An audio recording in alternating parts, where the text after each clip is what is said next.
네트워크 초대석 순서입니다. 63만여 명이 살고 있는 인천 서구는 전국 자치구 중 두 번째로 규모가 큰 도시입니다.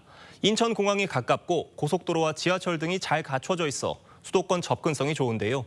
이런 강점을 활용해 국제 빙상장 유치에 나섰습니다. 강석 기자가 강범석 인천 서구청장을 만나 자세한 이야기 들어봤습니다. 청장님 안녕하세요. 안녕하세요.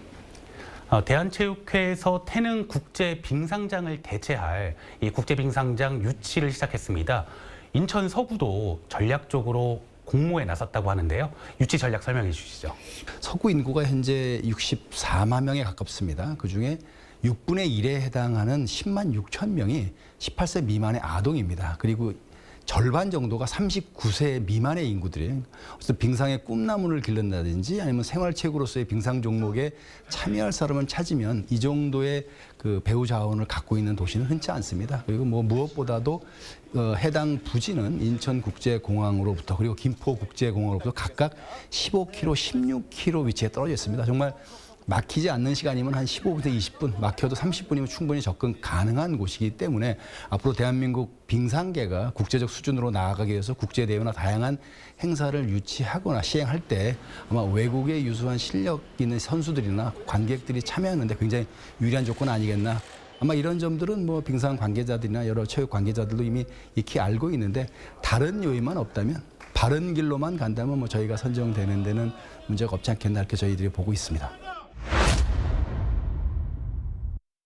현재 구청의 전담 공무원들의 그 숫자나 여러 가지 업무량으로 봐서는 그게 좀 어려워서 그거를 대신할 수 있는 재단을 통해서 복지 수요에 대한 현실 실태 조사도 하고 그에 맞춰서 보완할 수 있는 정책도 마련하고 또 거기 더해서 국가 예산이 아닌 다양한 그 복지 자원을 발굴하고 연계시키고 또 동시에 이제 일반 주민들의 나눔 정신을 좀 확산하는 이런 역할을 할 수 있는 일종의 복지 플랫폼으로 저희가 출범을 했습니다. 거기 더해서 이제 사실 앞으로 이제 복지 대상자들에 대한 복지도 중요하지만 그걸 수행하는 공무원이나 복지시설 관계자들, 그러니까 복지 종사자들의 그 처우나 복지 문제에 대해서 현재는 관심을 가져야 되는데 그런 실태 조사를 저희가 가장 먼저 시작을 했습니다. 그래서 그걸 통해서 복지 대상자들의 현황에 맞는 맞춤형 복지 정책, 그다음에 복지 업무에 종사하는 종사자들의 그 처우나 복지를 개선할 수 있는 방안들을 저희는 찾아내서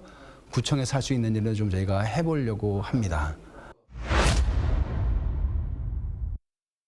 인천 서구에 예술의 전당이 있을 필요는 없고 뭐 세종문화회관 같은 그런 수준의 공연을 필요로 하지도 않는다고 봅니다. 대신 저희는 그 주민들에게 좀 다양한 형태의 문화예술 향유 기회를 좀 제공할 필요는 있는데 사실 더 중요한 게 그냥 던져주듯이 뭔가를 줬다 그래서 그걸 다 즐기는 건 아니거든요. 그거를 사실은 그 소화할 수 있고 자기 것으로 만드는 데는 문화예술도 약간의 훈련이나 교육이나 경험이 좀 필요한 건데 그래서 사실은 우리 이 일반 성인들에 대해서는 다양한 형태의 뭐 클래식부터 대중가요까지 그다음에 뭐 음악에서 뭐 무용이나 전시까지 다양한 형태의 문화예술 향유 기회를 늘려주는 것도 필요하고 특히 우리 아이들을 중심으로 해서는 아이들에게 문화예술 교육을 좀 학교와는 다른 것들도 좀 해서 다양한 체험을 통해서 이 아이들이 한 번이라도 그런 거를 뭐 그림을 한번 보거나 음악을 듣고 이 음악이 뭔지를 설명을 듣거나 그리고 자기가 참여해서 연주에 참여하거나 어쨌든 어떤 방식이든 참여했을 때 나중에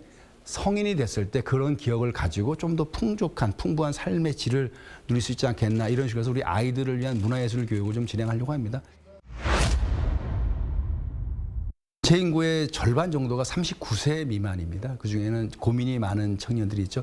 취업을 위한 청년들에게는 사실은 자격증 취득에 필요한 응시료도 부담이 됩니다. 그 해마다 한 3, 4천 명 정도 되는 청년들에게 그 자격증 취득을 위한 응시료 지원을 하고 있고요. 뭐 면접에 필요한 복장을 지원한다든지 그 취업 알선 상담 서비스를 한다든지 이런 식으로 해서 취업과 학업에 고민의 청년들을 도우려고 하고 있고요. 사실은 문제는 이미 그 부모와 함께 자라지 못한 그 자립준비 청년, 정식으로 이제 뭐 보호 종류 아동들인데 이들이 세상에 혼자 나왔을 때 그 두려움과 막막함에 대해서 도와줄 수 있는 어떤 멘토링 시스템 그리고 그들을 돌봐줄 수 있는 그 조언해 주신 사람들을 시스템으로 만들려고 하고 있고요. 법적으로는 18세 미만이 전부 아동입니다. 고3 미만이 아동인 건데, 그럼 태어날 때부터 하면 사실은 이제 아이들을 낳기 편하게 하려면 이제 일단 이제 서구가 저런 데보다 아빠들에게 회사에서 육아휴직 수당을 받지 못하는 아빠들에게 저희가 육아휴직 수당을 별도로 주는 제도가 있고요.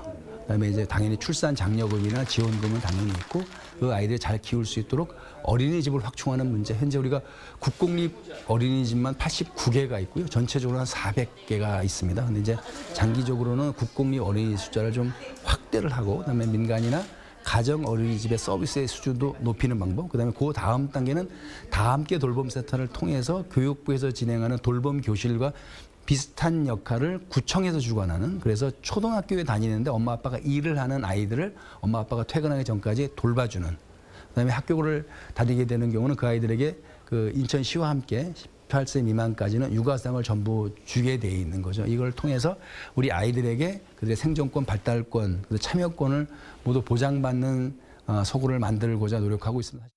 청장님 말씀 감사합니다. 네, 고맙습니다.